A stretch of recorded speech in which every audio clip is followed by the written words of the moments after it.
If you've ever switched from a DJ controller to CDJs and found that the hot cues behave differently, well done, you discovered the normal hot cues versus gated hot cues issue. And this is something that in this video, we're going to tell you what it is, how it came about, and more importantly, what you can do if you come across it to deal with it. Hi, it's Phil here at Digital DJ Tips, where we teach DJs, review DJ gear, and keep you up to speed with what's going on in the DJ world. This is something our students have asked us many times over the years, and so it's time that we delved into it and showed you what's going on. So here's the problem. Most DJ controllers, which means when you've got a laptop and you're DJing with software, defaults to something called gate cue mode. So gate cue mode behaves like this. I have two hot cues set on this track here, one at the beat and another one at the beginning. The track is paused, and when I press the hot cues, it will only play for as long as my finger is on the particular hot cue button from that point. So the first hot cue is at the very beginning of the track, and the second one's on the beat again.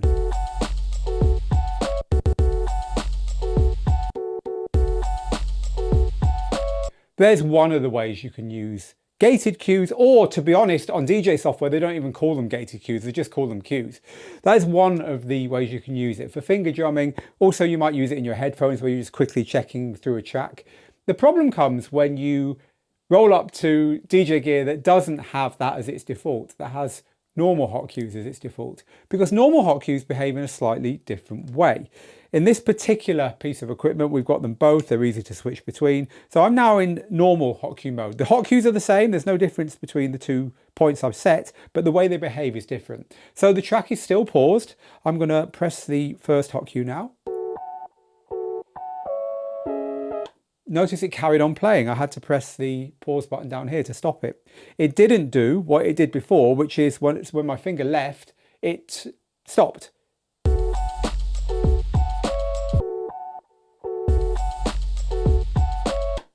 So it's a small difference, but it can really trip you up. It can really change your workflow when you're used to doing one or the other.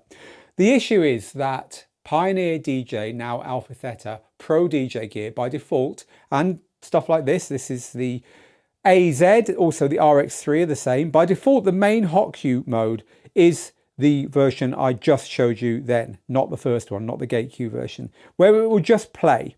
Now, if the track's actually playing, it doesn't matter. If the track's actually playing, even the gated cue will do what I just showed you. You press the button and it plays from there. But if the track's paused, they differ in the way they work. Why is this, by the way? I think the reason might be that on this gear here and on gear going back 20 years from this brand that's laid out like this, they had this thing called memory cues. And memory cues are a kind of legacy second way, or first way really, because this was the second way of doing cue points. And these definitely do wait and pause when you move between the cues. They don't play from reaching the cue point. Also, the play, pause and cue buttons down here, the cue button has got the behavior that I just described as a gate cue behavior. In other words, whatever you're doing here, whether the track's playing or not, when you press the cue button, it's not going to play the track. So they probably thought that these two kind of had that covered, and they were going to make the hot cue do this kind of always play from pressing the button behavior. However, all is not lost, because on the new CDJ-3000s, they've got an option for the first time ever on CDJs. On the CDJ-3000X, the new version of the CDJ-3000, you can change in the utility menu whether you want it to work with gated or standard hot cues. And even better, you can save it off to your USB so that it automatically loads that behavior when you arrive to play at that kind of gear. So you can have your gear behaving the way you want to straight out of the box that way. On Denon DJ's Engine DJ gear, again in the utilities menu, right from the beginning, they've had the choice between switching between one or the other as well. So that's whatever you have, whether you have the Numark Mix Stream Go, or whether you have the Denon DJ units, or even the new Rain Performer, that option is there. And so you don't have to worry about it with that gear as well. And likewise, over in software, there's often the ability to switch. If you don't like it in your software, you don't like the way it behaves because you're used to using club gear and you want club gear and software to be the same in your world, then in the settings in your software, in the performance mode here in Rekordbox, click on controller, make sure you're on deck at the top and scroll down to the bottom here, and where it says hot cue, during pause, gate playback is applied. So a few more tips for you. If you're using DJ software and you know you're going to want to use this kind of gear, or rather the kind of gear that doesn't give you the choice, then it might be a good idea to see if your software has the setting, as I just showed you in Rekordbox, and switch it to the mode that you're going to have to get used to, so you get used to it at home as well.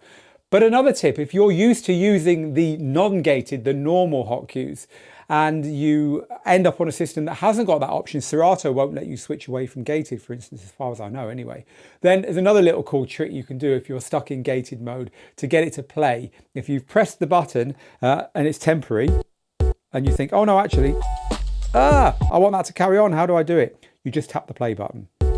So that's momentary, but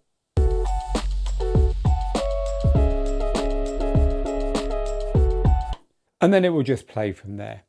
So why the difference? This is all confusing, isn't it? Why did they do it? Back in the day, we've already looked at why Pioneer DJ probably went down this route, but back in the day when DJ software first appeared, they took the route of the MPC kind of route, where right from the very earliest days of finger drumming, pad controllers, and using equipment like that in production, the pads always only worked when your hand was on them, right? So DJ controllers kind of seem to have borrowed from that book, hence the difference between the two different types. By the way, the reason they're called gated cues or gate cues is that back in the analog synthesizer days, we're going back a long time now, you had this idea that an electrical current went down a lead in order to trigger something, and it was called a gate. And the thing that it was triggering only happened for as long as the current was going down the lead. In other words, it was momentary, and that's been carried across into this idea of gate cues in DJ software.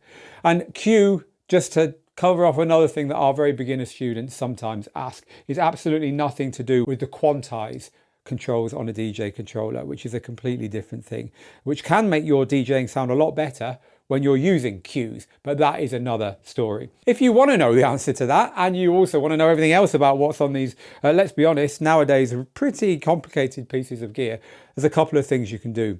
For all the top DJ gear, head to Digital DJ Tips' YouTube channel, where we have what we call video manuals and training tutorials.